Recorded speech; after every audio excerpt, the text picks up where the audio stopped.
Hello, I created this video as help for your daffodils flower blanket. You can either just use the same color for round 4 or you can change yarn color.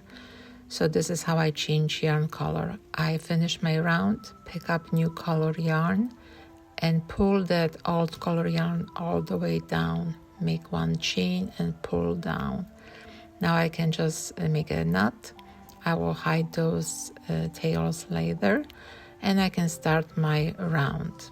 So I already have my chain 1. I will turn, make 1 slip stitch and chain 3.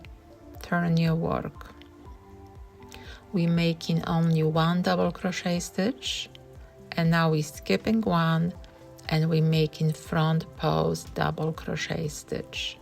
Next we're skipping 1 and we're making 2 double crochet stitches in between stitches. Next skipping 1 again and we're making front double crochet stitch, skip 1 and making 2 in between, just like that.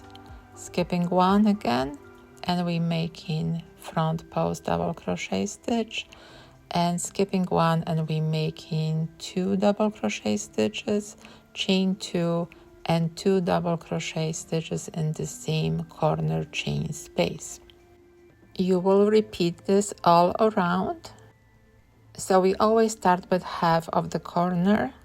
In this round you should have on each side of the square 3 front post stitches separated by 2 double crochet stitches.